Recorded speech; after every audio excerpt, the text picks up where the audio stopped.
Welcome to the deep dive. Today we're tackling a really significant piece from The Economist. It's titled, "Trump is a Revolutionary. Will He Succeed?"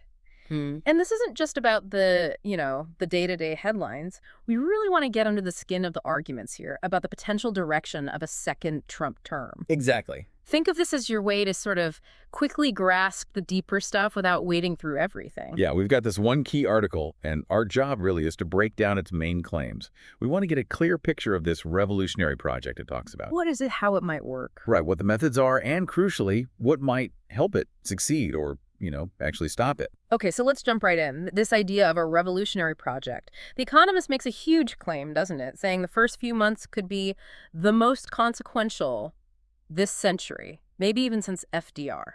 That's wow. It is a massive statement. And the article really spells out the scope remaking the economy, the bureaucracy, culture, foreign policy, even how America sees itself. A total overhaul, basically. Pretty much.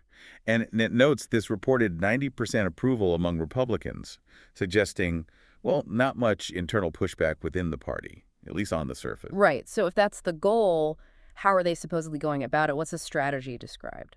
Well, the article points to a specific method. It talks about using a blitz of executive orders, really pushing the boundaries of the law, maybe breaking them. And kind of daring the courts to step in. That seems to be the idea. Yeah. And the theory underpinning it all, according to the piece, is this notion of unconstrained executive power. The Nixon thing they mentioned. If the president does it, it's legal. Exactly that. Using executive orders, these presidential directives that act like law without needing Congress up front to just do things. Okay, and this is where it gets really interesting, or maybe worrying, the potential consequences. Definitely. The article raises some serious points about how this could undermine things. Like what specifically? Well, undermining the national interest. They use that example of AIDS medication funding in Africa potentially being cut. Also, the value placed on independent institutions. And the idea that your political opponents aren't, enemies, but actually patriots too. Precisely. That gets eroded.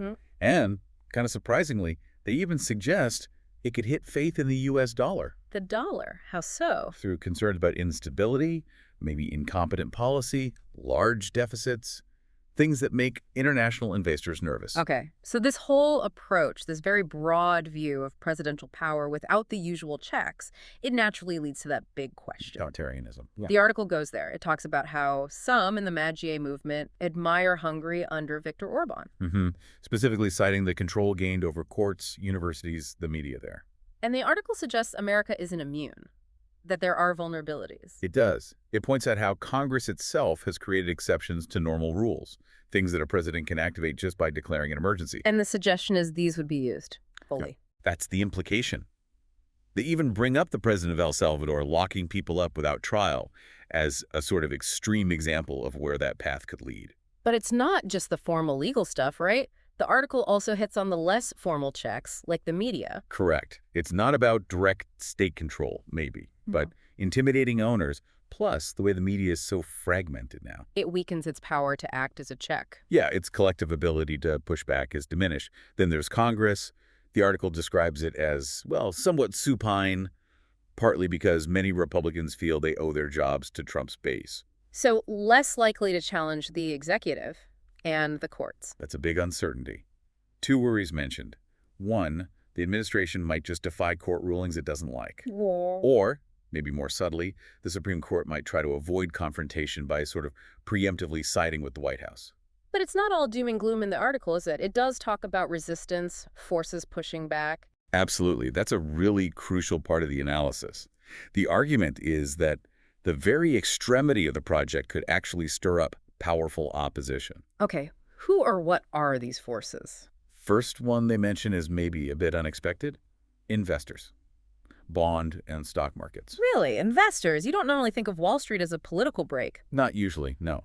And their resistance wouldn't be about ideology, the article says, but pure economics. Ah, self-interest. Exactly. Initial enthusiasm might fade fast if they see, massive tariffs, out-of-control deficits, maybe erratic policy causing chaos. Worries about a dollar crash, basically. That's the fear highlighted. And the article gives examples where market pressure seemed to work before backing down on some tariffs. They talk about firing Jerome Powell that fizzled out. Interesting. Elon Musk shifting focus is mentioned too, right?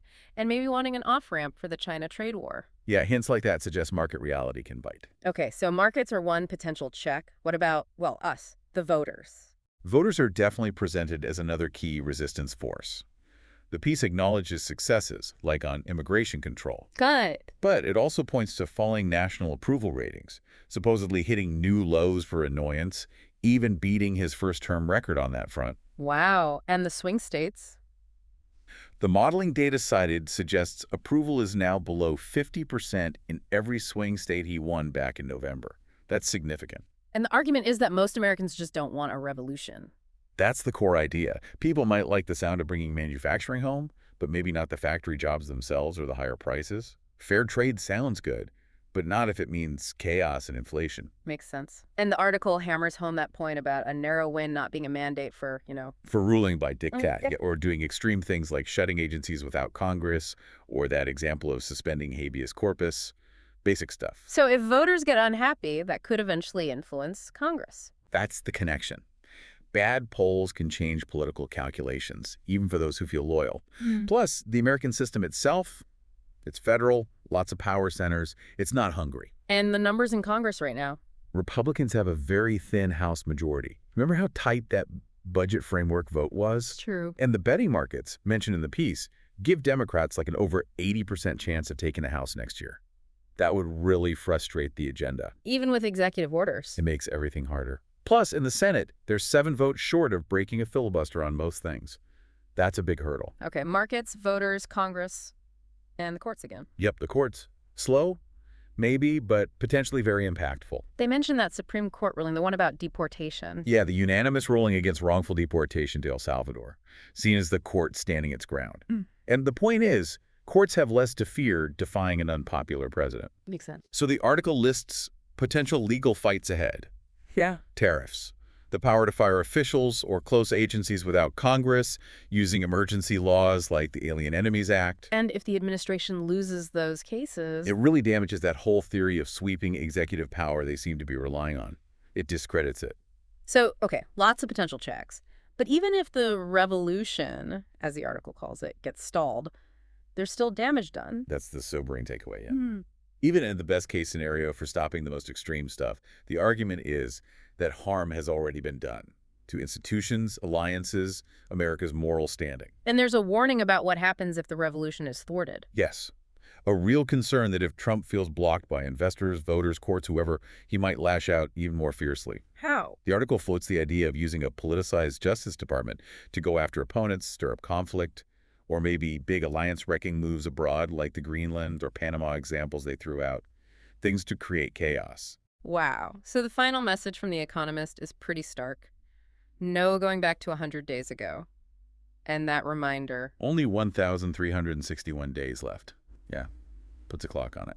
Okay, so just to quickly recap, we've dug into The Economist's take, this idea of a revolutionary second term, the methods, the theory, the worries about authoritarianism. But also these significant forces of potential resistance. Sure. The markets, the voters, Congress, the courts. It's a complex picture they paint. Absolutely. A really thought-provoking analysis, even if unsettling, all based on this one significant article we've unpacked. It is. And it really leaves a big question hanging there for you, the listener.